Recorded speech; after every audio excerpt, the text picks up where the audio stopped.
సత్యసాయి జిల్లా Hindupuram 2 town police station పరిధిలోని CPI కాలనీలో పోలీసులు ఆపరేషన్ వజ్ర ప్రహార్లో భాగంగా కార్డన్ సెర్చ్ నిర్వహించారు. ఈ సందర్భంగా పోలీసులు కాలనీ మొత్తం తనిఖీ చేస్తూ ఇళ్ల వద్ద రోడ్లపై నిలిచిన వాహనాలను పరిశీలించారు. అనుమానాస్పద వ్యక్తుల వివరాలను సేకరించారు. తనిఖీలో సరైన పత్రాలు లేని 35 ద్విచక్ర వాహనాలు మరియు ఒక ఆటోను పోలీసులు స్వాధీనం చేసుకున్నారు. ఈ వాహనాలపై దర్యాప్తు కొనసాగుతుంది. ప్రజలు తమ వాహనాల పత్రాలు సక్రమంగా ఉంచుకోవాలని, అనుమానాస్పద విషయాలు కనిపిస్తే వెంటనే పోలీసులకు సమాచారం ఇవ్వాలని పోలీసులు సూచించారు. ఈ కార్డన్ సెర్చ్ తో ప్రాంతంలో భద్రత మరింత బలపడిందని పోలీసులు తెలిపారు. పరిధిలోని సిపిఐ కాలనీ ఆపరేషన్ వజ్ర ప్రహార్లో భాగంగా కార్డన్ సెర్చ్ నిర్వహించడం జరిగింది. ఈ కార్డన్ సెర్చ్లో భాగంగా అనుమానితమైన ఇల్లు మరియు ఎటువంటి రికార్డ్స్ మెయింటైన్ చేయని వాహనాలను అదుపులోకి తీసుకోవడం జరిగింది.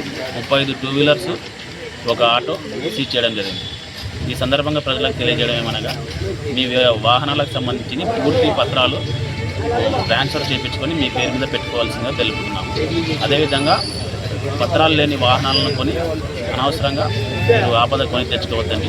ఏదైనా వాహనాన్ని కొన్నప్పుడు దాని పత్రాలు పూర్తిగా తనిఖీ చేసి పూర్తిగా మీ పేరు మీద ట్రాన్స్ఫర్ అయ్యేంత వరకు మీదే బాధ్యత ఉంటుంది. కాబట్టి దయచేసి వాహనాలను తగిన పత్రాలతో ఉంచుకోవాల్సిందిగా తెలపడం అనేది.